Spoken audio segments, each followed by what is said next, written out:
presentar a Hernán, de sol benestante, es viudo, padre de 4 hijos, Javiera, Hernán, Antonia y Felipe, abuelo de 2 nietos, Mateo de 5 años y la Clarita de 5 meses. Nació en Puerto Montt, ya empezó bien, Felipe de Puerto Montt, parece que viene de una familia de 7 hermanos, estudió en Puerto Montt hasta 6º básico, luego en Osorno, en la Alianza Francesa, interno, hasta 3º medio, y termina 4º medio en el Instituto Nacional de Santiago, cuando era el gran colegio público que era.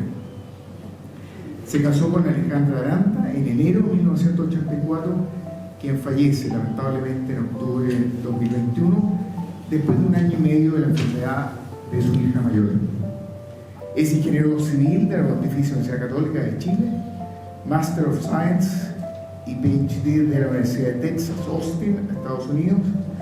Actualmente es profesor titular de Ingeniería en la Universidad Católica, presidente del Colegio de Ingenieros de Chile, director del Magíster de Administración de Construcción de la Universidad Católica, miembro del Comité Ejecutivo de CLAPES-UC, un centro de estudios latinoamericanos, y director de Cruzado. Ahí es el único error que tenemos. Fue ministro de Minería y Obras Públicas, decano de la Facultad de Ingeniería de la Universidad Católica, presidente de ICTO, presidente elector de ANI y director de Codelco. Ha escrito artículos científicos que se han publicado en revistas internacionales, es coautor de los libros Procesos y Técnicas de Construcción y Gestión de Infraestructura Ideal y autor del libro que todo el mundo conoce, La vida golpea a veces demasiado fuerte. Todos en ediciones de la Universidad Católica. Tuve yo el honor de participar en el lanzamiento del libro La vida golpea a veces demasiado fuerte. Fue un encuentro de amor, de dolor, de intimidad, en la que no faltaron las lágrimas. A todos los presentes se nos quebró el corazón junto a Hernán, con un gran mensaje que debiésemos marcar a fuego en nuestros corazones. Hay que ser felices con cosas simples en el día a día, aprender a vivir el trayecto y no solo la meta. Hay fracturas que pueden terminar nuestro futuro para siempre si nos encerramos en bandas, si hacemos de la tristeza un permanente, la vida pierde sentido, se bajan las cortinas y todo pierde pulso, color y esperanza. Pero a Hernán ello no era posible. Aunque lo hubiera querido, tenía una familia que cuidar y particularmente una hija frustrada a la que debía apoyar junto a su yerno. Realidades como esta, como las vividas por Hernán, francamente duras, nos llevan a reflexionar y a preguntarnos qué estamos haciendo hoy con nuestras vidas, cómo estoy disfrutándolas, dónde está lo prioritario. Bueno, gracias querido Hernán por estar acá, te damos la más cordial bienvenida y tienes el micrófono. Muchas gracias.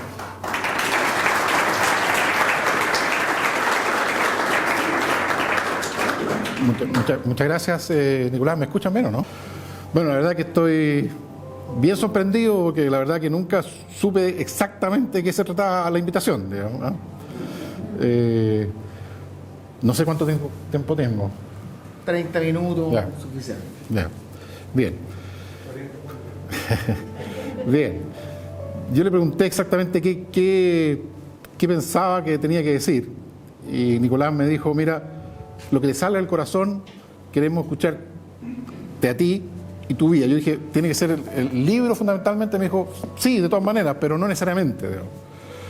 Así que quizás un poco contar lo que me ha tocado vivir desde siempre hasta hoy. Y entre medio ir contando ciertas anécdotas y ciertas lecciones que yo he tenido en la vida, producto de esa vivencia. Yo creo que soy lo que soy gracias a todas las cosas que me ha tocado vivir. La familia que me tocó, tanto mis padres como mis hermanos, después la familia que formé con mi señora, y todos los hitos que me fueron marcando en distintas partes de mi vida. Obviamente el hecho de nacer en Puerto Montt, yo creo que me marcó. Es distinto nacer y vivir en provincia. Yo uso provincia, no regiones, soy más antiguo, digo. No había televisión. Yo conocí la televisión prácticamente muy posterior a lo que mucha gente conoció en Santiago. Mi papá tenía un televisor que no funcionaba y mi papá tenía filmada película Super 8. Entonces proyectamos la película Super 8 en la pantalla del televisor para simular que estábamos viendo televisión, digamos.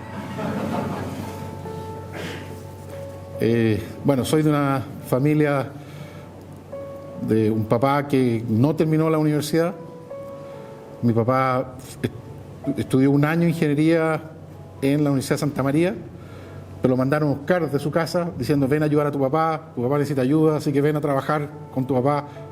Y abandonó todo y se fue a trabajar, estando prácticamente menos de un año habiendo estudiado ingeniería y nada más. Mi mamá viene de una familia un poquito más complicada aún. Eran 5 hermanos, ella era la mayor, y su papá se muere cuando ella tenía como 18 años y era la mayor, por lo tanto los son más chiquititos. Entonces su mamá y ella trabajaron, ella a partir de 18 años haciendo tortas, ese tipo de cosas, y sacaron adelante los otros 4 hermanos. Los otros 4 hermanos, todos profesionales, ingenieros la mayoría y médicos otra. Entonces la verdad que el esfuerzo de mi mamá nos marcó, el esfuerzo de mi papá nos marcó a todos nosotros. Era una familia... No se escucha muy bien atrás. ¿Se escucha bien? Voy a tener que ponerlo acá. Eso, gracias. Ahí sí, es como incómodo, pero bueno. Replay, puerto nuevo, ¿no? Bueno, entonces la verdad que esta vida que nos marcó como familia, creo yo que es parte de lo que me ha tocado vivir y la parte que me ha ayudado a enfrentar los distintos desafíos que nos ha presentado la vida en cada momento. Una familia bastante, no completamente religiosa, pero muy cercana a la iglesia. Mi papá siempre muy cercano a los sacerdotes y obispos de Puerto Montt fundamentalmente, donde siempre él ayudaba en distintas cosas y nos hacía participar a todos nosotros. Puerto Montt había varias familias, pero nosotros hay otra familia equivalente a nosotros de 8 hermanos, la familia Bram. Entonces mi papá tenía una competencia con Jorge Bram, que era el papá de todos ellos. ¿Quién llegaba primero a la iglesia? ¿Quién llegaba primero? Estábamos los 7 nosotros, mi mamá a un lado, y al otro lado los Bram, los 8 más los papás y mamá. No había nadie más en la iglesia, éramos las 2 familias, y siempre la competencia quién llegaba antes, digamos. Yo era compañero de la Luisa y todos mis hermanos eran compañeros de los demás, así que había como una relación ahí cercana entre ambas familias. Yo me llamo Hernán, igual que mi papá, pero soy el tercer hombre, no el primero. Mi abuelo se llamaba Juan, así que tampoco había tradición ahí. Y mi papá siempre dijo: no quiero que a ninguno de mis hijos se le llame Hernán, porque es mucho enredo, muy complicado, se confunde. Pero mi mamá quedó embarazada, la guaguita que estaba antes que yo la perdió de prácticamente 9 meses, así que yo nací posterior después de un embarazo bastante complicado. Entonces lo que hizo es que fue un embarazo distinto probablemente. Entonces yo estaba por nacer, pónganle en febrero, yo soy del 11 de enero, pero los médicos decían que yo nací en febrero. Y mi papá tenía negocio en Coyhaique, en varias otras ciudades. Entonces se fue a Coyhaique en ese periodo, en enero. Dijo: no te preocupes, yo llego antes que nazca nuestro hijo. Y bueno, nací antes. Nací sin que estuviera mi papá. Mi mamá fue con un pariente, la llevaron a la clínica o al hospital de la época, y a la vuelta me pasa a inscribir al registro civil y me ponen Hernán. Y cuando llega mi papá le dice: aquí está Hernán, en castigo que tú no estuviste cuando nació. Así que tengo una carga emocional. Y entre paréntesis pasó lo mismo con mi hijo. Nosotros conversamos con Alejandra, el primer hombre que tuvimos: no le pongamos Hernán, no le podemos poner Hernán. Vicente era el nombre. Nació y yo lo fui a inscribir a la clínica, salí de la clínica, lo fui a inscribir al registro, y la niña me pregunta: ¿cómo se llama el niño? Hernán. Y llego de vuelta a la clínica Alejandra, disculpa, le puse Hernán, digamos. No, ella quería ponerle Hernán, yo no quería por todo este lío que había tenido mi papá. Así que esas cosas como que uno cree que no marcan, pero marcan de alguna forma también. Bueno, estudié en un colegio chiquitito al principio, uno que se llama The American School, que hoy día es bastante más grande, pero en ese momento tenía solo hasta sexto básico. Entonces, cuando pasé a sexto básico, mi papá tuvo y mi mamá la decisión de dónde seguir.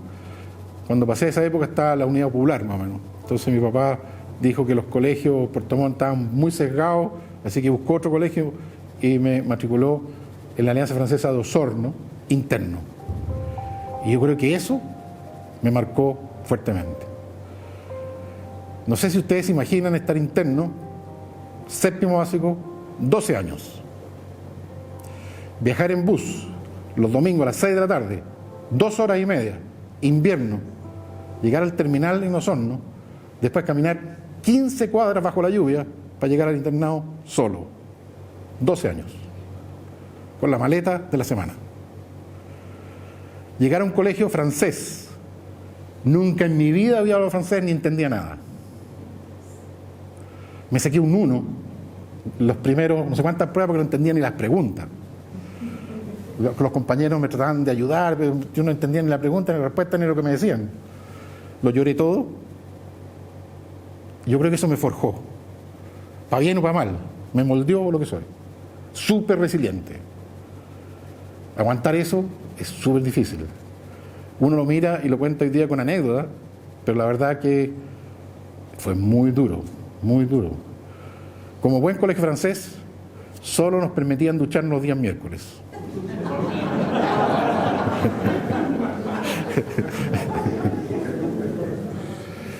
Solo uno podía estudiar en horarios de estudio. Uno media hora en la mañana, media hora al mediodía y 2 horas en la tarde. Y yo era bastante estudioso, por lo tanto me faltaba tiempo para estudiar. Iba al baño, porque apagaban todas las luces, el internado, toda la cosa. Entonces al baño, y estudiando ahí encerrado en la taza, además la luz estaba más allá, así que se veía poco. O sea, súper complicado los esfuerzos. Obviamente, recuerden, sin internet, sin biblioteca, sin nada. O sea, con lo puro que nos notaban los cuadernos, uno más los cuadernos, los libros que le entregaban para esos ramos en particular. Y sin saber nada de francés, y todos los cursos en francés.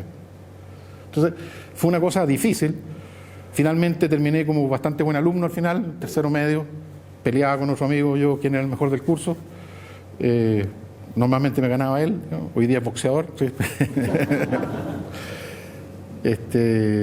Así que, no, fue una experiencia. Y después mi papá, el año, yo pasé a cuarto medio el año 75, ahí se vino a vivir a Santiago toda la familia. Y él me preguntó, ¿quieres seguir en Osorno solo o te vas con toda la familia a Santiago?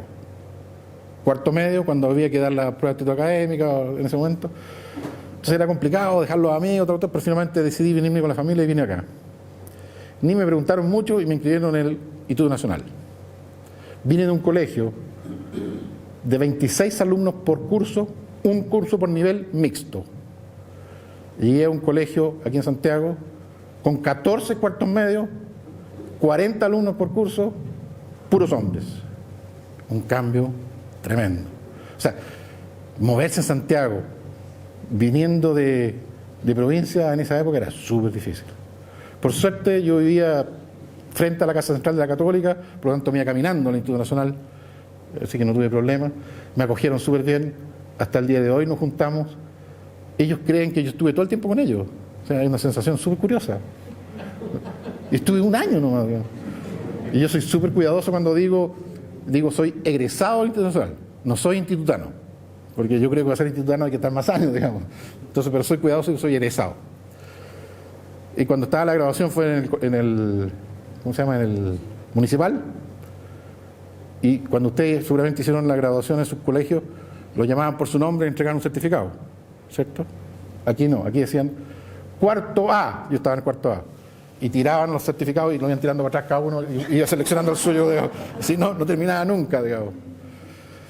Así que duro el proceso, pero creo que estos cambios y estos esfuerzos y estas dificultades finalmente me formaron lo que soy, digamos. Siempre pensé estudiar ingeniería civil, y siempre pensé en la Católica. El Instituto Nacional tiene una cercanía física y de todo tipo con la Universidad de Chile.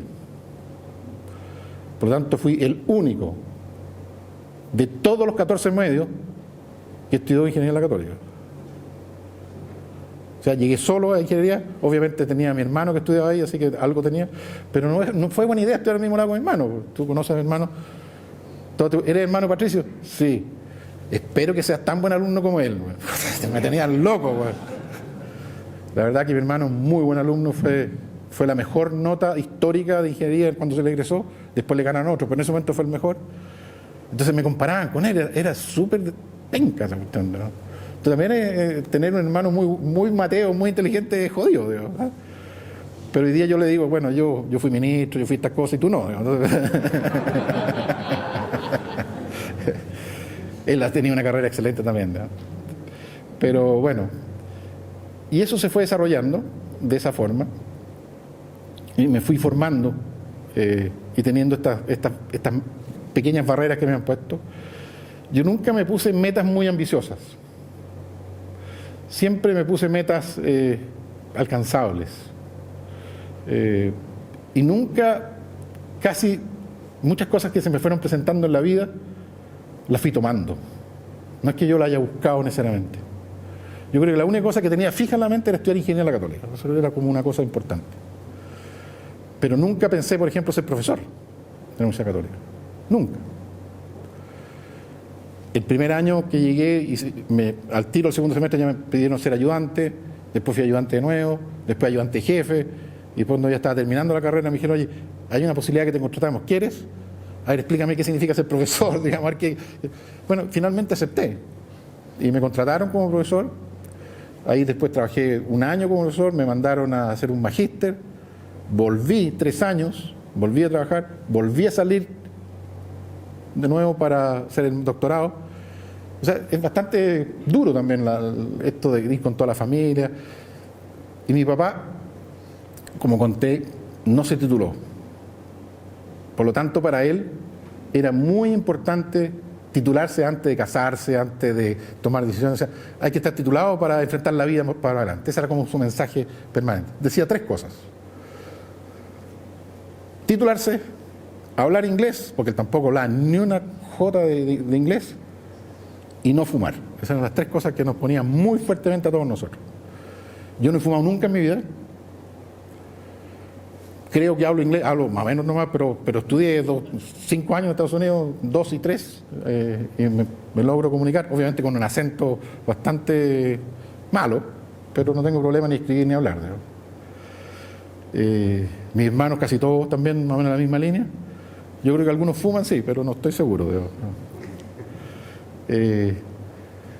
Entonces, esta marca de título para mí fue una marca muy fuerte. Y yo conocí a mi señora en la universidad, teníamos 4 años de diferencia. Entonces, cuando yo estaba ya saliendo, ella estaba entrando, la conocí, me costó convencerla de que pololee conmigo. Venía saliendo varios en polola, entonces había pololeado varias veces, no quería involucrarse nuevamente con nadie. Bueno, finalmente terminamos pololeando. Y cuando estábamos pololeando yo estaba estudiando, así que nunca pensé en estar afuera ni nada, así que estaba... Y de repente entonces me contratan como profesor, y para seguir como profesor había que hacer el estudio fuera. Y ahí estaba el dilema. ¿Qué hacemos? Mi señora tenía 20 años. Yo 25, 21 ella, yo 25 por ahí. Digamos. Entonces el dilema era, ¿peleamos o nos casamos y nos íbamos juntos? No existía otra posibilidad como hoy día a lo mejor existían otras cosas, digamos, pero... Porque el internet, no existía el internet, las llamadas telefónicas eran carísimas, los pasajes atómicos, o sea, imposible tener un poleo a distancia de 2 años, digamos, con la tecnología de esa época. Digamos. Y por lo tanto, conversamos, yo creo que bastante irresponsable, decidimos casarnos. Y ahí estaba yo con la mochila, nos casamos y nos vamos a Estados Unidos y ella no se ha titulado. O sea, no le estoy cumpliendo el mensaje que mi papá me había dado. Ella parece que también lo tomó bastante más liviano y no le importó mucho, pero yo estaba con esa barra, con esa espina muy puesta ahí, estaba muy complicado con esto de irme casado y sin que titulara a mi señora. Así que yo ella entró a ingeniería y después se cambió a ingeniería comercial. Entonces cuando nos fuimos, ella era alumna de ingeniería comercial. Fui a la facultad de economía, pedí todos los certificados, los traduje, fui a la embajada, los timbré, los de ella, sus cursos, sus cuestiones. Ella no supo, me los llevé todos a Estados Unidos. Y cuando estábamos allá el primer semestre, le dije yo, ¿por qué no vas a la universidad y ves si puedes terminar algo allá? Ella era muy buena alumna, hablaba perfecto inglés, pronunciación atómica, digamos, venía del Santiago College, y quedó. Y en el año y medio que yo hice el magíster, el año 4 meses, ella terminó ingeniería comercial equivalente, o sea, licenciatura, bachelor en business en Estados Unidos, en Texas. ¿Y por qué pudo hacerlo? Bueno, era inteligente, todo eso, no está de más, pero yo fui contratado como ayudante de investigación en la Universidad de Texas, y al ser ayudante de investigación, uno pasa a ser como ciudadano del Estado, para efectos de los papeles, la cuestión. Y al ser ciudadano del Estado, uno paga 1/10 de la matrícula de la universidad.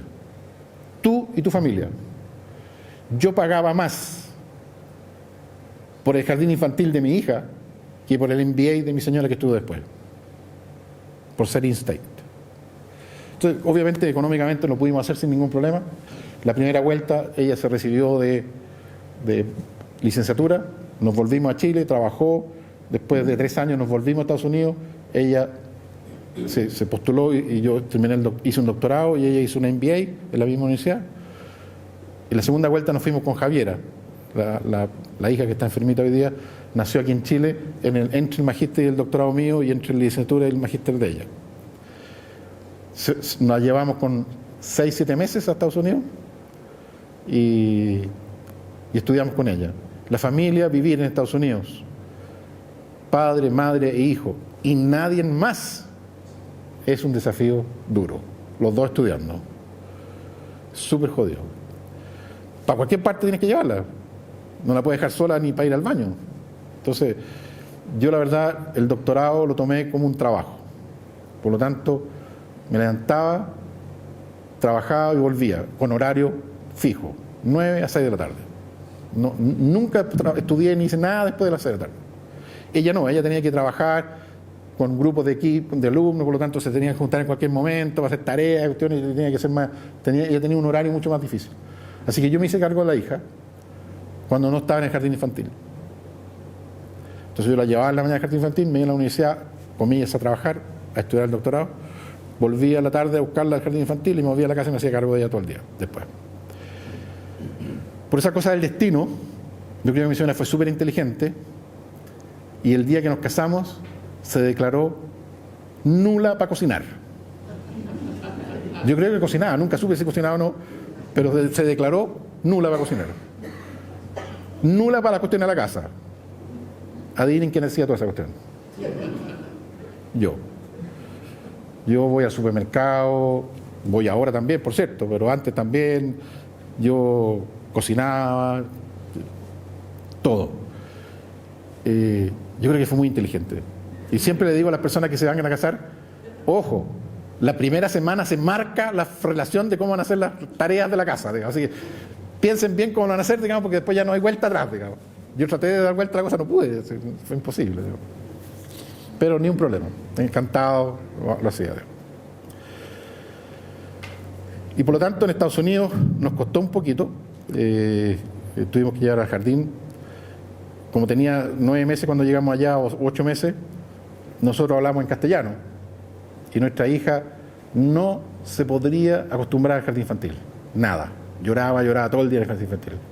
Por suerte, el dueño del jardín infantil era un psicólogo y nos manda a llamar. Me dice, oye, vengan, queremos conversar con ustedes porque la hija está, no sé, ustedes le pegan a la casa, ¿qué pasa? No. Llora todo el día, digamos. Y nosotros estudiando, entonces era complicado. Y dijo, mira, a ver, les voy a hacer una pregunta. ¿Cómo le hablan ustedes a su hija? ¿En qué idioma le hablan en la casa? Castellano. Ya, hagamos la prueba, hablen en inglés. Oye, le hablamos inglés y al día siguiente ya se sentía cómoda en el jardín. Esta confusión de idioma la tenía por vuelta loca. Y lo más ridículo de todo esto es que cuando veníamos a Chile, durante el periodo del doctorado veníamos un par de veces, nosotros le hablábamos en inglés a la hija nuestra. Y yo, como les conté, en mi idioma inglés hablo perfecto, pero con un acento horrible, digo. Entonces yo iba al dentista con ella y le hablaba, no, en inglés le decía, y todos me miraban, ya. Si no entendía nada, no entendía castellano, mi hija.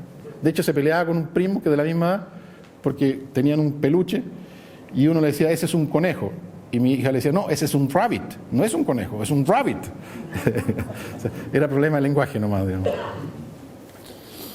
Bueno, fue una experiencia bonita, logramos viajar también, conocer distintos lugares, y finalmente nos venimos de vuelta con el doctorado acá, y ella con su MBA, y por lo tanto empezó a desarrollarse profesionalmente. Era una familia, digamos, con una hija. Nosotros nos demoramos 5 años en tener la primera hija y 5 años en tener el segundo hijo. No por problemas, sino que por necesidad. Es decir, teníamos que estudiar en ambos casos y por lo tanto postergamos para poder estudiar la primera vez sin hijo y la segunda vez estudiar con un solo hijo, porque con 2 hijos debe haber sido terrible. Los 2 estudiando, me refiero. Y volvimos y ahí tuvimos ya el segundo hijo y mi señora se empezó a desarrollar profesionalmente. Ella participó en unas empresas que originalmente eran pioneras en el headhunting en Chile, y después se independizó y creó su propia empresa y era bastante reconocida profesionalmente, mucho más reconocida de lo que yo podía sospechar. Incluso después de que haya fallecido me di cuenta que era mucho más potente profesionalmente de lo que yo sospechaba, y eso lo digo con bastante vergüenza. Es decir, mi señora era mucho más reconocida por la gente que trabajaba con ella que lo que yo podía sospechar. Y haciendo un análisis ahora, ¿por qué pienso que puede haber sido así? Porque ella trabajaba en recursos humanos. Yo creo que no me contaba los detalles, como las personas con que ella conversaba para poder colocar en esos cargos. Yo sabía que era viernes cotizada y todo, pero no tenía conciencia de eso. Bueno, y mi carrera se fue dando paralela, y ella era muy orgullosa de lo que hacía yo. Y era bien sociable. En todas estas reuniones sociales, como que me inflaba harto a mí, pero no hacía nada de ella. O sea, todos los amigos sabían exactamente lo que yo hacía, pero no sabían exactamente lo que hacía ella, en los detalles me refiero. Y eso se fue dando así todo el tiempo. Y yo, como leyeron aquí en mi bibliografía, he desarrollado hartos cargos distintos. Y casi todos los cargos he tomado sin experiencia. O sea, fui ministro sin saber qué cresta era, digamos, esa cuestión. Digamos. ¿Qué hace un ministro? No tenía idea. Yo no pertenezco a ningún partido político y nunca pertenecí. Entonces, yo creo que se equivocaron al llamarme, pero ahí estuve. Digamos. Después he tomado otras responsabilidades sin exactamente saber qué era, digamos. Y yo creo que eso es lo importante. Yo creo que es analizar y tomar la decisión rápido. Y mi mamá siempre decía, todo sucede para mejor. Por lo tanto, yo también muchas veces lo tomo en cuenta eso. Me cuesta entender lo que estoy viviendo hoy día que sea para mejor, pero en general sí, digamos, y lo miro con otra mirada. Es decir, ya pasó, por lo tanto no lo puedo cambiar. Entonces, ¿para qué voy a complicar lo que pasó? Darle sentido negativo si todavía me queda mucho por vivir. En ese sentido lo pienso. Es decir, pucha, ya sucedió. Mi señora falleció. No la puedo recuperar. Entonces tengo que pasar el dolor, pasar el duelo y seguir viviendo. De modo de poder enfrentar y ser feliz. Si, finalmente, ¿para qué está en la tierra uno? Para ser feliz. O sea, nosotros hacíamos planes con mi señora. Yo tengo 65 años, mi señora cumplía 60 ahora estos días, y por lo tanto estábamos por jubilar los dos. Teníamos planes para jubilar, éramos bastante austeros para gastar plata. ¿Y para qué sirve eso? ¿Para qué sirve tener esa plata? Se murió mi señora y no la usó. como deberían usado. Entonces yo creo que hay que disfrutar el presente. Hay que vivirlo a concho. Estar con la familia, estar con los amigos, o estar con el que quiera uno estar. Y decir las cosas como son. Con prudencia, con cuidado, pero ser leal y directo. Yo ahora me he puesto súper directo, así que a veces tengo complicaciones, digamos, pero no me importa. O sea, porque estoy con la conciencia absolutamente tranquila. Estoy con la conciencia absolutamente tranquila.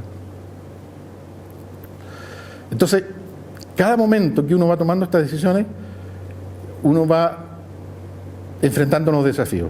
Una anécdota: a mí el presidente Piñera me invita a ser ministro de Obras Públicas el 14 de febrero del 2010.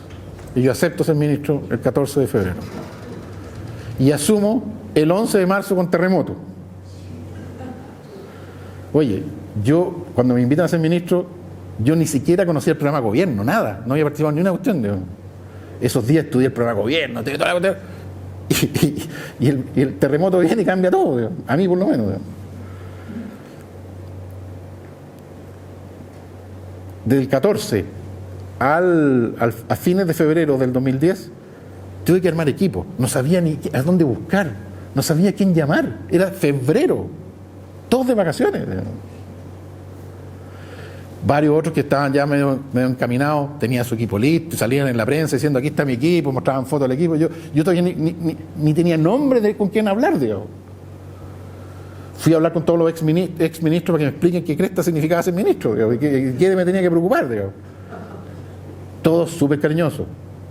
¿Para qué decir Sergio Vitar? Atómico.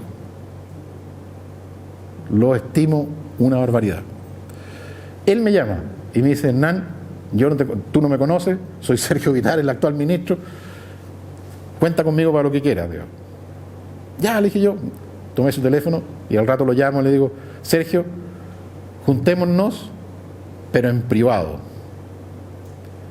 Ya, me dijo, anda a mi casa. Me dio su dirección, fui a su casa. Fui 10 veces a su casa. La señora me dio almuerzo, casi me quedo dormir en la casa del día. Si yo estaba solo en Santiago, no había nadie. De hecho, cuando me confirman que iba a ser ministro, estaba solo, no sabía quién decirle. Como unos copuchentos, digamos, no tenía a quién decirle. Y ahí, Sergio, yo llené 3 cuadernos de 100 hojas con las recomendaciones que Sergio me dio. Y después de llenar eso, hicimos el show de yo aparecer en el ministerio y decir: oye, hola Sergio, primera vez que te veo, muchas gracias, ¿qué haces? Pues yo me sabía el ministerio completo. Se lo debo a él, atómico. Vitar, Sergio Vitar. Él me dijo: mira, yo soy súper republicano en el sentido de que quiero que el que gana la elección le vaya bien al país. Y por lo tanto, ustedes ganaron, yo quiero que te vaya bien. Cuenta conmigo para lo que tú quieras. Bueno, y después cuando me invitan a cambiarme a minería, fue el 18 de julio del 2011. Me acuerdo perfecto. Porque cuando te llama el presidente, cuando hay rumores de cambio, es que te vas para la casa. Había rumores de cambio ya, y el rumor partió como a las 9 de la mañana, y yo no me llamaban, me salvé. Y de repente mi secretaria dice: lo llama el presidente. Me senté. Sí, presidente, dígame. Mire, quiero colocar a Goldborn en mis obras públicas. Ya, le dije yo. Y quiero que usted me acompañe en minería. Presidente, está hablando con Hernández Armeniac. ¿Quiere de verdad que vaya a minería, digamos? Porque yo, cuando me ofrecieron ser ministro, yo dije: solo acepto obras públicas, no acepto ningún otro. Y mi argumento era el siguiente: yo no era político, hoy día quizás sí, no conocía a nadie, por lo tanto, pero sí conocía muy bien obras públicas. Prácticamente el 20 o el 30% de los profesionales que trabajan en el MOP los he formado yo. He trabajado 30 años con el Ministerio con Vialidad. O sea, lo conozco atómico. He escrito libros sobre lo que hace el Ministerio de Obras Públicas. que los gallos usan y me llaman a mí como asesor para un montón de cosas. Yo lo conocía perfecto. O sea, si me llama para ser ministro de Medio Ambiente, no hubiera aceptado. Me hubiera llamado para ser ministro de Minería, tampoco hubiera aceptado. Porque yo no tenía la capacidad política, creía yo que no la tenía, pero sí tenía el conocimiento perfecto de obras públicas. Entonces yo dije, por lo menos que me respeten técnicamente. Y así fue. Me respetaron súper bien, entonces asumí. Entonces cuando me llama para que me vaya a minería, dije, presidente, ¿usted de verdad quiere que yo vaya a minería? Y eso fue a las 11 de la mañana, del día lunes 18. A la 1 ya era ministro de minería. A la 1:15 me siento frente a unos micrófonos y lleno de cámara al frente. Me acuerdo de 2 preguntas de las periodistas. La primera pregunta: ¿cuáles son sus planes para la minería chilena?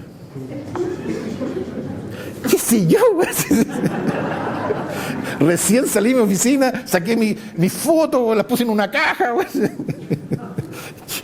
Bueno, uno aprende a salir bailando con las preguntas que hacen, ¿no? Pero después me hace una pregunta mucho más difícil, que yo nunca la pensé al momento que me llamó el presidente para ofrecerme minería. Y me dice, ¿qué va a hacer con el litio y su hermano, que es subgerente de Soquimich?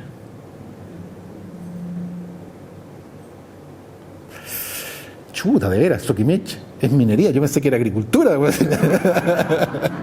Siempre había sacos en el campo que echaban salitre a las pampas. ¿Verdad? Y no sé, Dios me iluminó y yo siempre he reaccionado bien ante los estrés, siempre he respondido bien. ¿No? Y respondo mucho mejor que preparándome. Si se me hubieran hecho esa pregunta antes, no sabría qué haber dicho, pero como me la hicieron y no tenía más que respondí y creo que respondí bien. Dije, ¿sabe qué? Yo siempre en mi vida he actuado correctamente y por lo tanto, si se me presenta algún conflicto de interés, me voy a abstener. Y se me nació decir eso.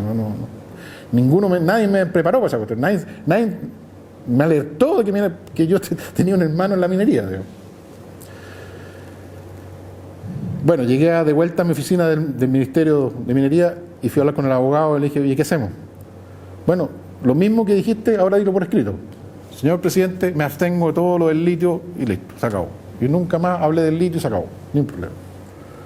Obviamente los políticos se aprovechan, y al Congreso decía, usted ministro tiene que renunciar porque su hermano, no, si yo me abstengo. Y cada rato tenía que estar defendiéndome esa cuestión, es bien incómoda la cuestión. Es más, para que vean lo que tuve precaución, yo fui ministro de Minería 2 años y medio.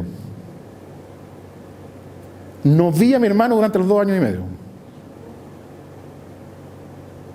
No lo vi. Mi hermano iba a las comidas de la minería y nunca más fue.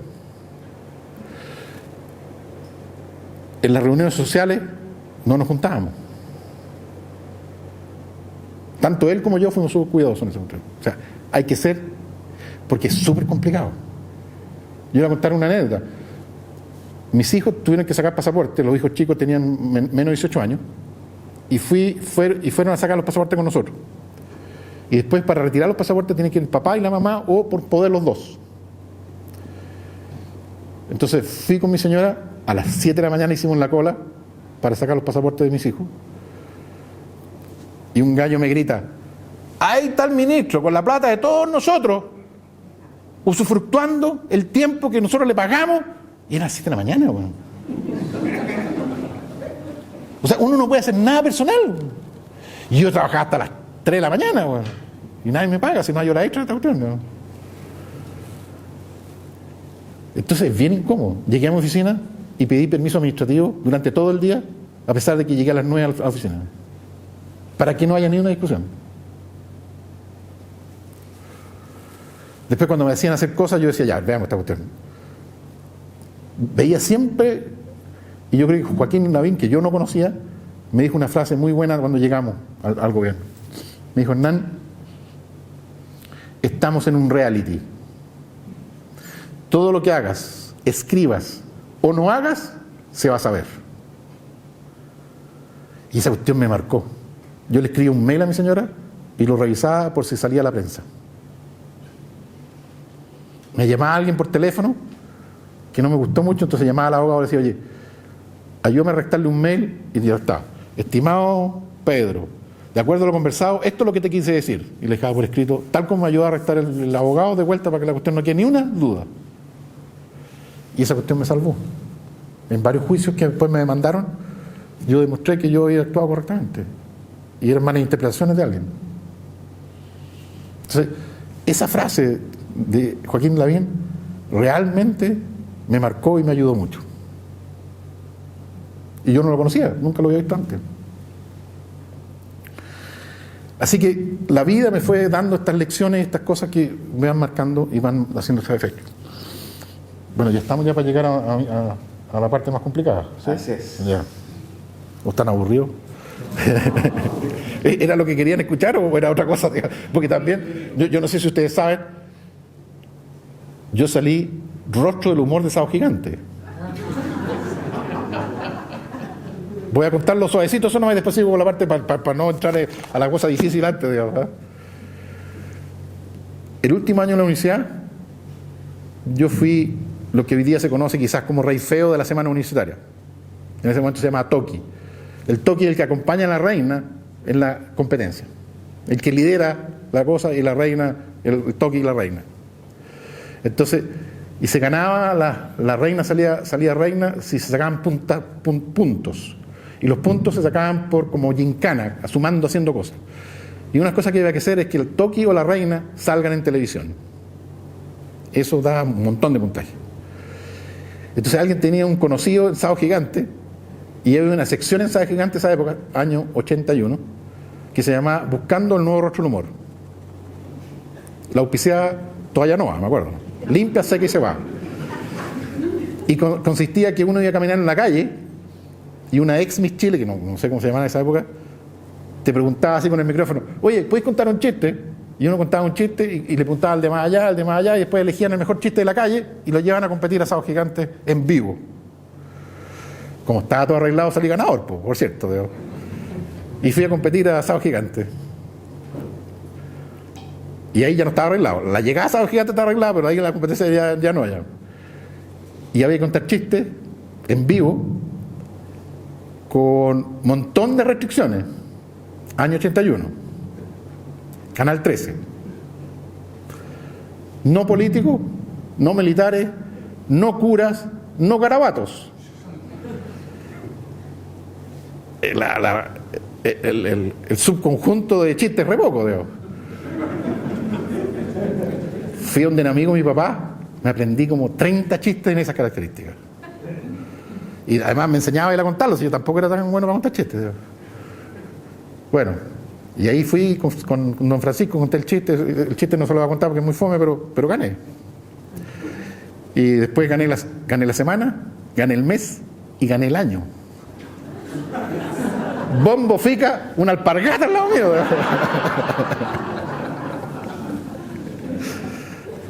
Por suerte no está YouTube, no estaban las cosas en YouTube, porque si no sería una vergüenza ahora, digamos.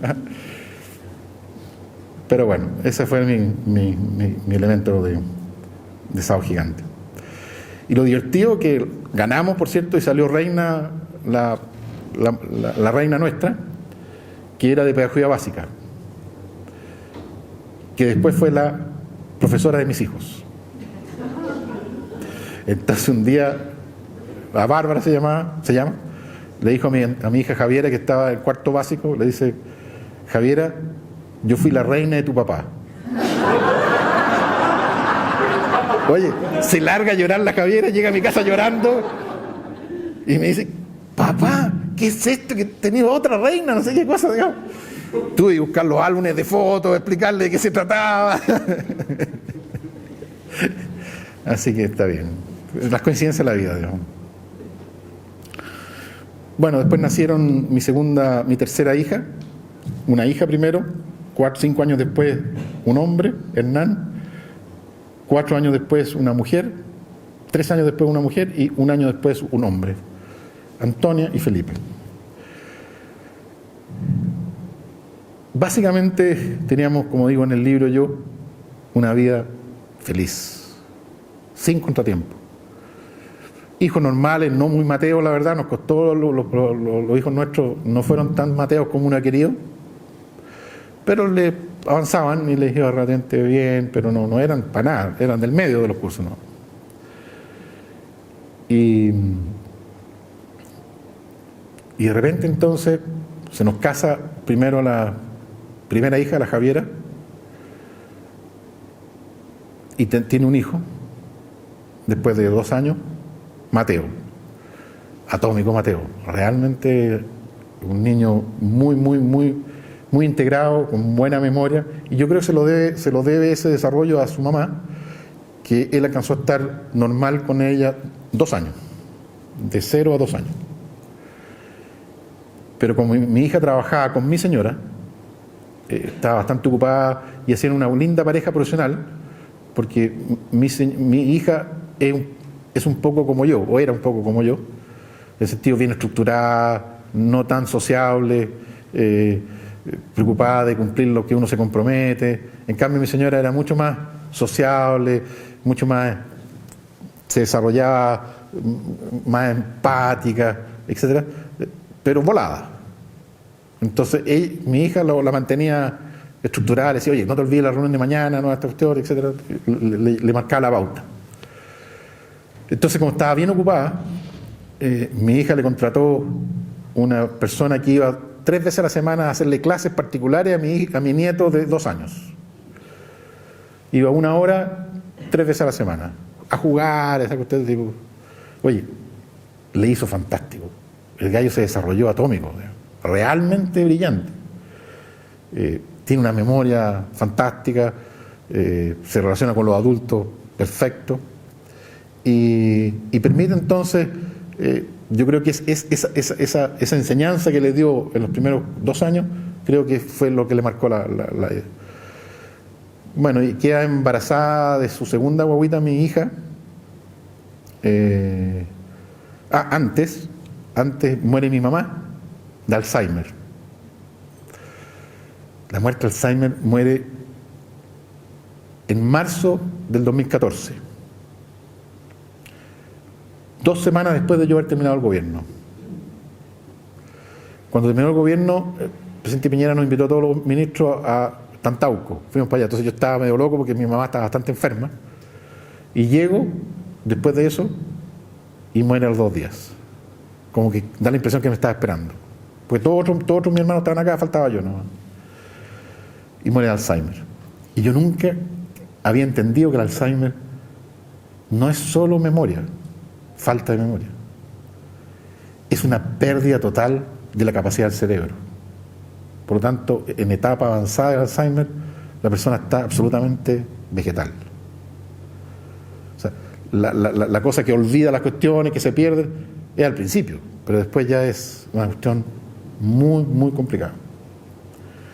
Muere de Alzheimer finalmente, y mi papá queda viudo, y mi papá no hacía muchas cosas, así que también tuvimos que apoyarlo bastante. Mi mamá era la dueña de casa y salió adelante, y mi papá, mi mamá muere de los más o menos de edad, de 86 años, y mi papá muere de 96 años. Y mi papá muere fundamentalmente de viejito, pero tenía cáncer, tenía varias cosas, pero finalmente de viejito. Y mi papá muere el mismo día que aparece el primer COVID en Chile, 3 de marzo del 2020.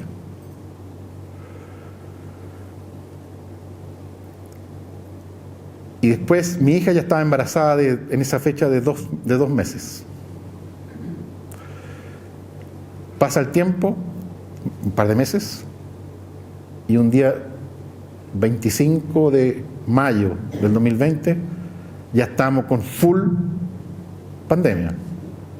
No se podía ir a las clínicas, decían si estás sano no te vas ni siquiera a hacer control porque te vas a morir.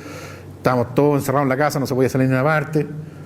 Entonces esa cuestión, el embarazo, mi hija tenía 5 meses en ese momento, y con todas esas restricciones estaba bien gordita, y vivía en un departamento, y a las 7 de la mañana suena mi teléfono y me llama mi yerno y me dice una frase que la tengo marcada: suegro, tengo un tema con su hija. No me dijo nada más. Yo dije, no te preocupes, voy para allá de inmediato. No me dijo, estás enferma, no me dijo nada. Tengo un tema. Yo pensé que tenían una pelea familiar, digamos, una cuestión así. Yo pensé que era más bien una cosa de pareja. Voy para allá, llego y mi hija estaba desmayada. Se logra recuperar, le faltaba el aire, le costaba respirar. La llevamos a la clínica de inmediato, entre los dos. Llegamos a la clínica, la sentamos en una silla de ruedas, estamos entrando a la puerta de urgencia y nos quitan a la hija, se la llevan, nunca más la vimos, porque no se podía entrar a la clínica. Y nos preguntan, ¿tendrá COVID? No creemos que tenga COVID, porque obviamente le faltaba el aire, podría haber sido COVID. Entonces, como estaba COVID, no podíamos entrar por uno y también no se sabía lo que tenía. Empezaron a hacer examen, hasta que finalmente descubren, yo creo que esa demora también puede haber sido un problema, y tenía el pulmón completamente tapado con un trombo, o varios trombos. Por lo tanto, la meten a pabellón a limpiarle los trombos. Empiezan a limpiar con estas cosas bien chiquititas que se meten por las venas, no sé por dónde, ¿no? Y le estaban limpiando todo eso, y en ese momento le vienen paros cardíacos. Le ponen un ECMO, que nunca había escuchado antes yo, el ECMO, y yo lo defino como corazón artificial, se lo ponen por fuera y le hacen circular la sangre por ese aparato, entonces le mantiene viva el cuerpo y no...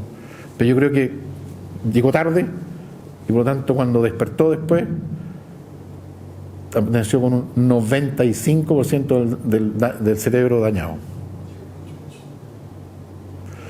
Entonces mi hija hoy día no está vegetal, pero está prácticamente vegetal. No interactúa con el medio, está ciega, rígida y postrada. No habla, no se comunica, no ve, pero sí tiene sensible el oído, escucha. Pero no sabemos si entiende o no entiende. Sabemos que escucha porque se asusta con los ruidos.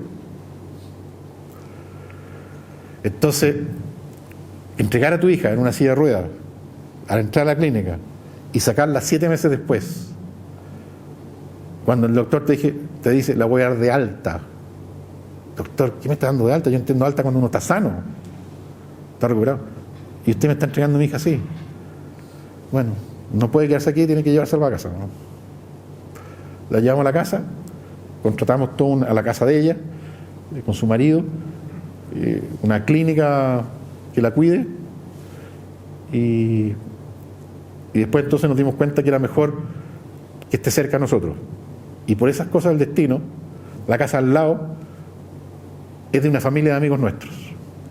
Lo llamé yo al que era compañero mío y le dije, oye, ¿usted arrienda? Sí, mira, en 3 meses más se acaba el arriendo, resérvamelo, le dije yo.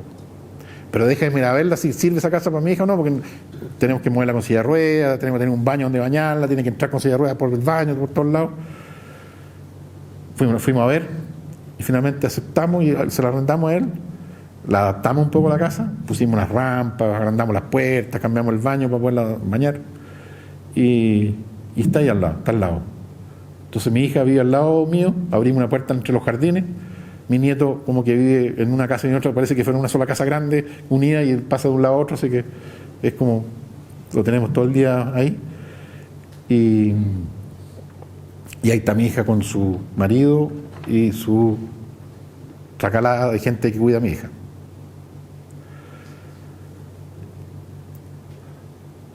Y así estábamos.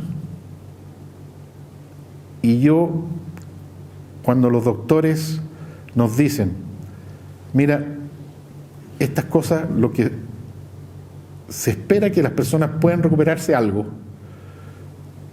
pero pasando los 3 meses y máximo los 6 meses, ya médicamente no hay ninguna posibilidad que mejore.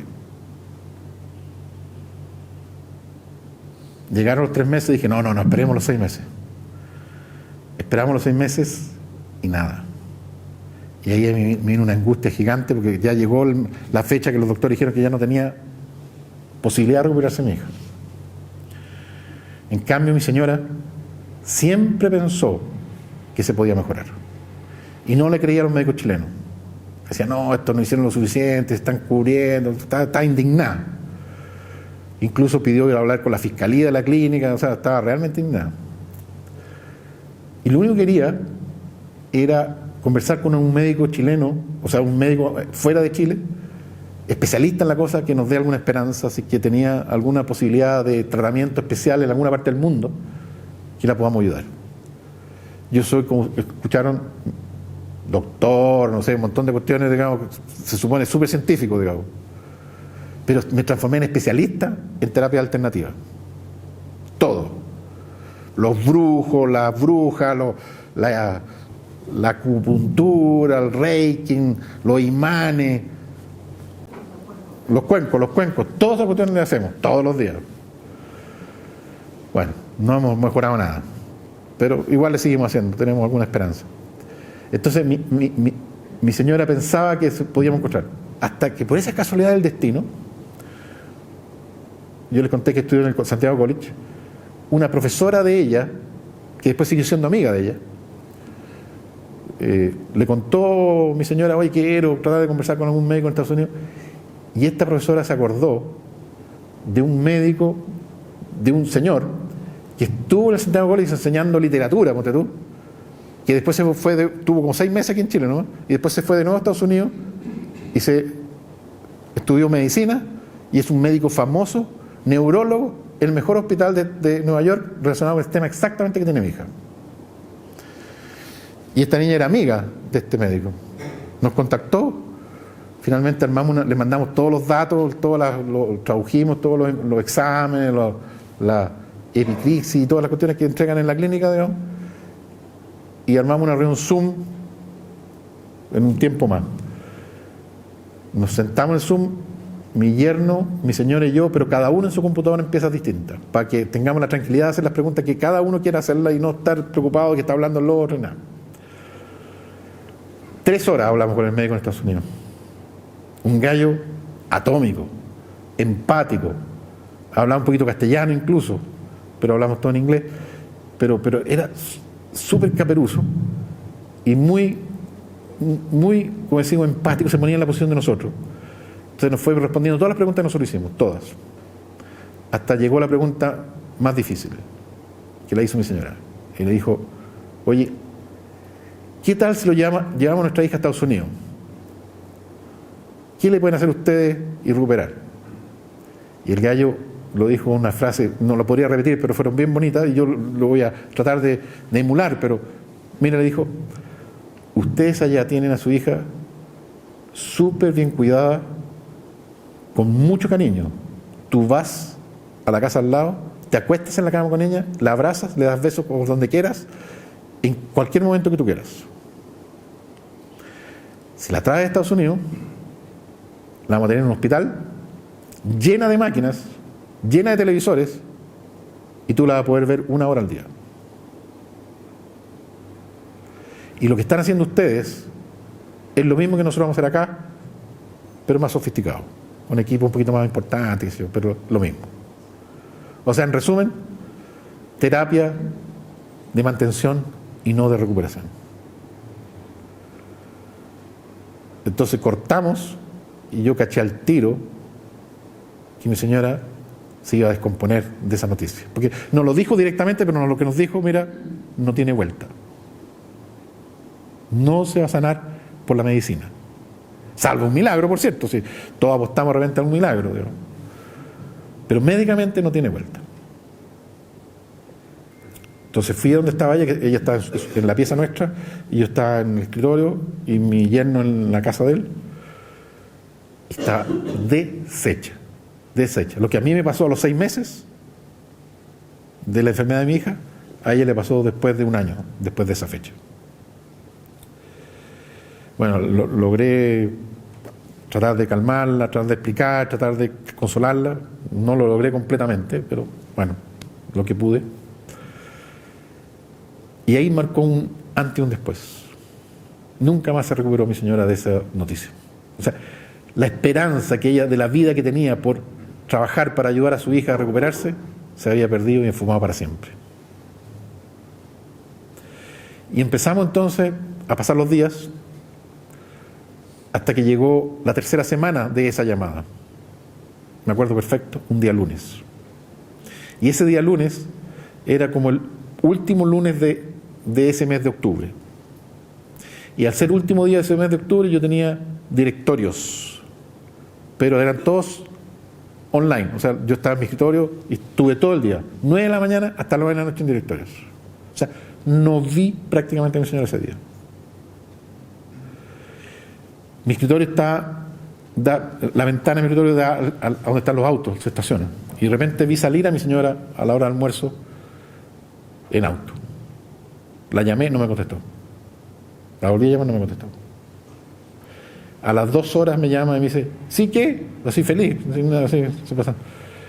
Y miren lo que me dice y miren las consecuencias, o sea, lo que después pueden analizar como quieran. Estoy en el paraíso, me dice. Paraíso. Oye, ¿cuál es el paraíso para ti? Un mall chino, güey. Estaba comprando puras leceras, güey. Pero ella le encantaba las compras. Había un mall chino que le habían dado el dato que no había ido nunca, ese mall chino en particular, qué sé yo, gigante según ella. Y me lo explicó dónde era, así que después con mis hijos, después que falleció, fuimos para allá, voy a que era el mono chino, déjame entender. Y vuelve y compró un par de calcetines, unas cuestiones así, típicas leceras del mall chino, digamos. Después en la tarde jugó con mi nieto. Nunca había jugado fútbol, jugó fútbol con mi nieto. Después lo hizo dormir en la noche. Y yo terminé mi cuestión como a las 9. Ella estaba, ya esos días ya no quería estar con nadie, sí, comía sola, andaba un poquito más independiente. Nos acostamos. Yo no sé, pero esto lo cuento algunas veces y yo creo que muchas parejas hacen lo mismo. La mujer buena para las series y yo malo para las series. La mujer buena para acostarse tarde y ver series hasta tarde. El hombre muerto, sueño, dormido al tiro, digamos. Esa era mi situación, digamos. Probablemente a muchos de ustedes les toca parecido, digamos. O al revés, quizás, pero cuesta estar conciliado que los dos funcionen al mismo ritmo, digamos. Entonces, como esto ya venía sucediendo hace un tiempo, ella ya tenía una rutina. Ponía almohadas entre nosotros dos para que no me moleste la luz ni el ruido, y se ponía audífonos y tenía anteojos. Entonces empezó a ver su serial, nos despedimos, conversamos un ratito, nos despedimos, buenas noches, y yo me dormí al tiro, yo me acuesto y me duermo. Y ella, todas las noches era así, y yo me despertaba al día siguiente, y ella se sacaba los anteojos, sacaba los audífonos, apagaba el celular o el tablet, lo que veía la serial, la dejaba al lado, se tapaba entera, porque era bien acalorada, entonces no se tapaba mucho en la noche mientras veía, y después se tapaba y se largaba a dormir. Entonces en la mañana yo la veía tapada, durmiendo perfecto. Ese día, esa noche, ese lunes, madrugada del martes, me despierto a las 6 de la mañana más o menos y veo al lado, destapada, el celular prendido y ella con anteojos puestos. Al tiro yo sospeché que algo no funcionaba. Me bajo a la cama, me voy por el otro lado y la veo ya mal. Mal en el sentido de pálida y rígida. O sea, ya había fallecido, yo creo, unas 4 horas antes. Voy a buscar a mi hijo, despierto a uno de mis hijos, el mayor, Hernán, y él... Yo ya sabía que estaba fallecida mi señora, no tenía ni una posibilidad. Pero él me dijo, llevémosla a la clínica igual, para que le hagan algo, digamos, a ver si la logramos.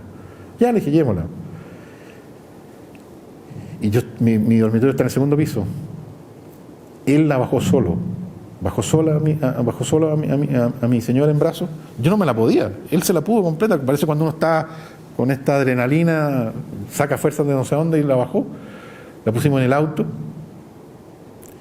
Tal rígida, tuvimos que bajar los asientos, o sea, llevarla como carga. Súper penca la cuestión. Me tiré contra el tránsito, llegué a la clínica, me bajé, me trajeron la camilla, la metieron a la zona de primeros auxilios que tienen ahí especial para rehabilitar, pero tuvieron 3 minutos, 5 minutos y salieron al tiro que no había ni una posibilidad, digamos.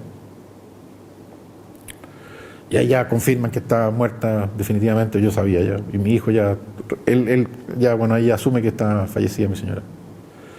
Yo fui, como salí en pijama, sin teléfono, sin nada. Así que no sabía a quién llamar tampoco. Estaba ahí, mi hijo y yo, mi señora fallecida y no sabíamos qué hacer. Por suerte tengo varios sobrinos que trabajan en esa clínica.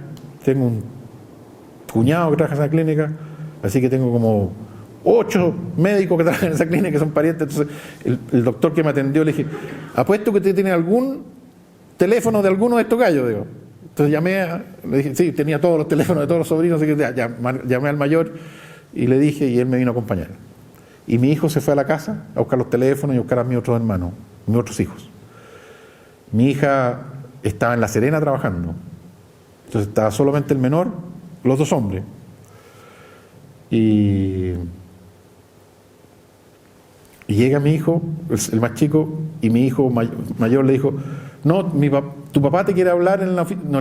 No le dijo nada que había fallecido su mamá.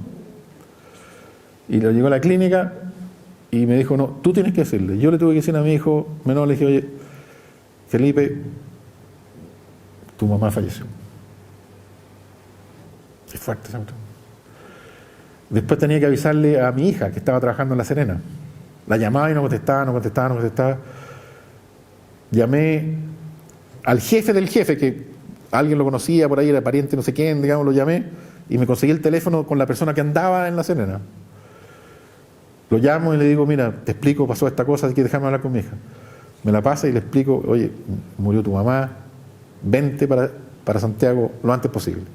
Paralelamente había mandado ya en auto a buscarla con unos sobrinos, pero el jefe que ella está atómico también. ¿Sabes lo que me dice? No te preocupes, yo me encargo. Y el gallo se fue del lugar que estaba trabajando con mi hija al aeropuerto, compraron 2 pasajes, él y ella, y la trajo al aeropuerto de Santiago. Yo mandé a unos sobrinos y se la entrega a los sobrinos en el aeropuerto, y él toma el avión de vuelta y se vuelve a seguir trabajando. Y miren las cosas que pasan. Mi hija súper preocupada decía, oye, ¿y quién me va a traer la maleta? Porque dejó todas las cosas en la pieza. Yo, por suerte, ella es súper ordenada, así que deja todo, aunque siga el mismo día en la pieza, guarda todo en su maleta. Yo hubiera tenido mis calzoncillos, mis cobillas de dientes, todo botado. Entonces, la maleta se la trajeron después de un par de días la misma persona. Así que, finalmente, yo nunca conversé con mi señora qué hacer cuando uno fallece, qué hacer con el cuerpo. Mis papás habían fallecido poco y ellos sí habían conversado y habían dicho que la incineraran a ellos. Así que mis papás fueron incinerados y llevados al campo. Entonces yo hablé con mis hijos, le dije, oye, ¿por qué no la incineramos también? Y ahí vemos qué hacemos después. Así que la incineramos a mi señora, y yo iba a hacer lo mismo que mis papás, es repartirla en el campo que tenemos en Valdivia. Nosotros tenemos un campo y el campo de mi papá otro en Puerto Montt. Y un día caminando en Santa María del Mar, en Santo Domingo, me detengo en la iglesia a rezar, en la capilla que está afuera, en la gruta que está afuera. Y de repente miro para el lado y veo un muro. No sé cómo se llaman esos muritos, pero donde se dejan las cenizas a las personas. Sí, ¿cómo se llama? Bueno, ustedes lo dicen ya, es eso. Y dije yo, ¿por qué no hago esa misma cosa en el campo? Le dije a mis hijos, hablé con los curas y me recomendaron hacerlo. Así que construí un murito, hice los nichos, tengo mi nicho listo ya ahí también por si acaso, digamos. Y puse más nichos por si los niños quieren estar ahí, digamos. Y hice una ceremonia súper bonita. Invité al cura del pueblo, que no conocía.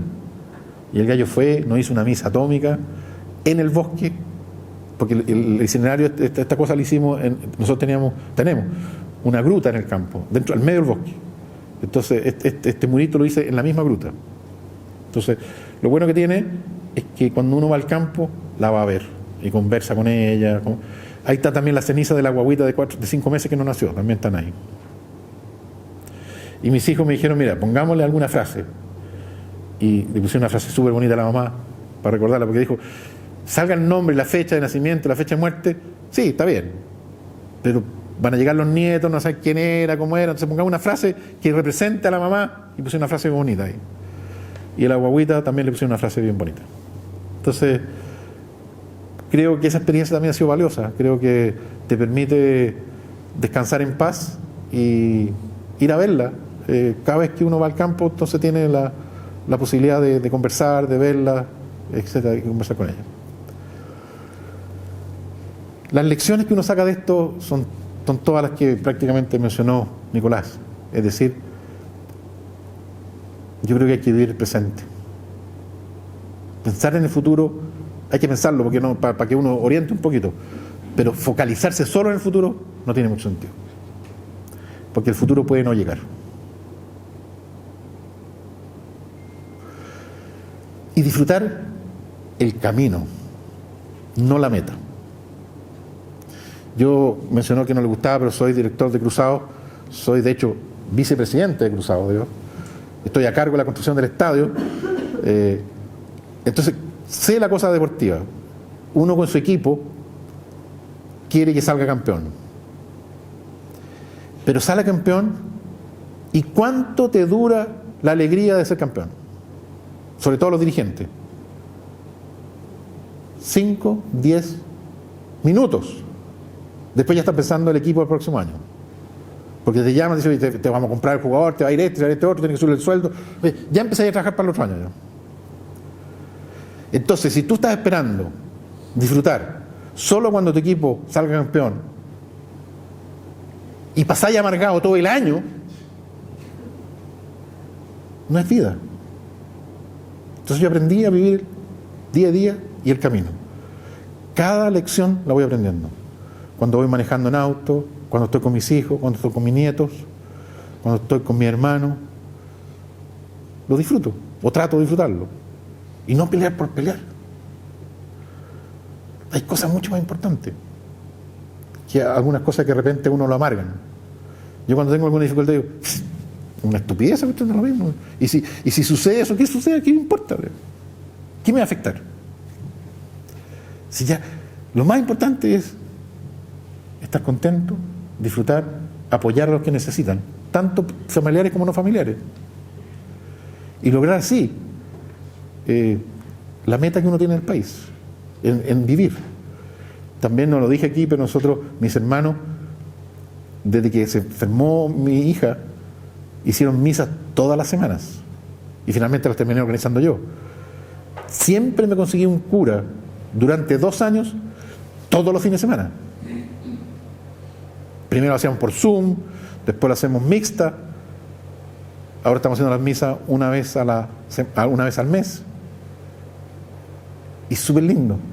Yo creo que junto más gente que la gente que va a misa en una iglesia. Y gente de parte del mundo. Tengo gente de Estados Unidos, gente de Australia, gente de Puerto Vara, de otros, de Viña del Mar, y muchas de Santiago, por cierto. Entonces, y se arma una comunidad virtual súper bonita. Y de hecho, cuando cambié de misa semanal a misa mensual, me reclamaron algunos, oye, ¿qué vamos a hacer ahora? Pero era muy sacrificado para mí, digamos. Sacrificado doble, porque tenía que preocuparme de conseguir curas, los curas atómicos todos. Tengo como una lista de 20 curas que me acompañan en esta cosa. Y tampoco podía salir de Santiago, o sea, tenía que quedarme en Santiago todos los fines de semana porque teníamos que hacer la misa. Y lo hice durante 2 años sin problema. Pero también después un poco más difícil. Entonces tenemos esta misa mensual que también es súper bonita. Este domingo tenemos la de este mes, súper bonito. Y ya es como una sociedad, una comunidad, porque te llaman y dicen, oye, ¿me puedes pedir por tal persona también? Y tenemos todo ya como una dinámica. Y los curas dicen, ¿algún aviso parroquial? Tenemos hasta cantantes, tenemos ya toda una estructura ya armada con micrófonos y qué sé yo, bien bonita. Así que los curas han sido un elemento fundamental para salir adelante también. Entonces, entre la familia, los amigos y la fe, creo que me ha ayudado a salir adelante a mí y a mis hijos. Mis hijos también la han pasado mal, sobre todo mi hija, que primero se le fue la hermana, comillas, porque claro, es otra persona hoy día mi hija, y después se le fue la mamá. Entonces quedó solita como mujer en la familia. Y eso le ha costado, pero ya está, se casa ahora pronto. Así que ya todos mis hijos están casando, así que ya voy a quedar solo rápidamente. De aquí a abril quedo solo. Pero bueno, la vida es así. Yo creo que estamos terminando, no sé si... Está perfecto. Bien. Vamos a dar lugar a solo 2 preguntas por la hora. Y le van a pasar un micrófono y... Ah, son las 9, bueno, chuta. Y además los van a estar filmando cuando hagan la pregunta. Me entusiasmé, parece. Me dijiste media hora, todavía hablé 1 hora y media. Bueno. Y la verdad es que me conmueve verte en esta actitud, ¿no? Quiero hacerte una pregunta súper simple. Yo he participado en estos eventos en los cuales hemos rezado por tu hija y me gustaría que nos contaras cómo está tu mundo de fe después de esto y de esta tremenda cruz que te ha tocado vivir. Bien, yo creo que obviamente uno se cuestiona, y dice, oye, ¿por qué yo? ¿Por qué tanto a mí? Tantas cosas juntas. O sea, si ustedes piensan, mi papá, mi hija, mi señora, así en 1 año y medio, 2 años máximo. Pero la verdad que me lo refuerza porque yo creo que la fe te ayuda a mantenerte con esperanza, mantenerte con vida, mantenerte con esta comunidad que se forma, que te da esta amistad a través de la fe, es súper potente. Y yo pienso que esa fe, de repente yo siempre pensé en que me ayude a recuperar a mi hija, pero hoy día ya no rezo porque se recupere mi hija, rezo para que mi hija esté bien, para que tenga una calidad de vida razonable, digamos. Y si Dios quiere que se irse con ellas, bueno, será nomás, pero la verdad que me da tranquilidad espiritual el hecho de haber intentado hacer todas las cosas, terrenales y no terrenales, para ayudar a mi familia y mi hija en particular. A mi señora no la pude ayudar porque me pilló de sorpresa completamente. Ella se hacía exámenes médicos y no estaban todos perfectos los exámenes médicos. Se hizo, hace 2 meses antes de fallecer tenía todos los exámenes buenos. Entonces, la fe para mí ha sido clave y este aporte que nos han hecho los curas atómicos. O sea, realmente algunos yo conocía, otros no conocía. Yo tenía que conocer cura de todos lados. Entonces, cuando iba a un matrimonio, me acercaba al cura y decía, oiga, mira, tengo esta cuestión, usted podría deme su teléfono para llamarlo cuando... Y así fui consiguiendo cura, digamos. Fue una cuestión, digamos, de búsqueda individual. Entonces, yo diría que eso, la fe me permite mirar con mucho más tranquilidad al futuro y no profundizar mucho en el pasado. Yo creo que si yo trato de analizar mucho el pasado, creo que no gano mucho y me puedo amargar más. No, la pregunta es la siguiente. Esta experiencia de vida, la resiliencia que has desarrollado a raíz de tus experiencias personales de vida, ¿te hubieran sido muy útiles como ministro? ¿Tú dices esta última parte o lo anterior? Sí, la resiliencia desarrollada por la experiencia de vida última. A ver, yo la verdad que como traté de escribir, me fui amoldeando en la distintas etapas de mi vida. Eso de estar interno solo de 12 años es súper fuerte, súper resiliente, te hace resiliente. Por cierto, la vivencia que he tenido que vivir estos últimos 3 años, claro, me hubiera ayudado más aún, digamos. En el sentido de que te resfalen las cosas un poquito. O sea, de tener fe y tener confianza en lo que uno hace. Y no esperar porque la verdad que ser ministro es súper jodido, ¿eh? Todos te critican, todos. Yo soy socio de un club de golf y no iba al club de golf porque llegaba ahí todos los amigos o los que se decían que eran amigos míos me atacaban. ¿Y por qué hiciste eso? ¿Por qué hiciste otra cosa? Dile al presidente, dile. Finalmente aíslas porque es muy jodido. Es muy jodido. Entonces, yo creo que sí, la resiliencia te hace mucho más fácil llevar adelante las tareas que tú mismo te propones. Y yo creo que hay que mirarlo desde el punto de vista positivo, es decir, hay que saber enfrentar los problemas que a uno se le presentan y buscarle la vuelta del lado positivo para resolverla. Y no, como decía anteriormente, darse vuelta en tratar de entender por qué yo, por qué, y si hubiera hecho esto, pero no lo hiciste, da lo mismo, ya pasó. ¿Qué hago de ahora en adelante? No cuestionarse tanto para atrás, porque viene una angustia gigante. Por ejemplo, yo hubiera dicho, ¿qué hubiera pasado si yo 2 días antes hubiera forzado a mi hija a ir a la clínica y no? Pero no lo hice, a lo mejor fue un error, no tengo idea, pero no me lo cuestiono siquiera, porque ya no tengo nada que hacer. ¿Qué gano con saber? ¿Qué gano, por ejemplo, con saber si hubo negligencia médica o no? ¿Voy a meter preso a un médico? ¿Por qué? Si él trató de hacer lo mejor posible. ¿Te fijas? Yo miro ahora, mi hija está ahí, ¿qué hago de ahora en adelante? ¿Cómo la hago más feliz para que tenga una calidad de vida mejor? Y eso mismo, por cierto, me hubiera ayudado quizás algunas cosas. Yo estuve los 4 años, así que no me sacaron antes, así que fui súper resiliente también como ministro. Bueno, agradecemos mucho a Hernán la gentileza de habernos acompañado, tener la oportunidad de conocerte. Creo que eres un ejemplo para todos nosotros y queremos entregarte este pequeño Muchas gracias. dedicado al mérito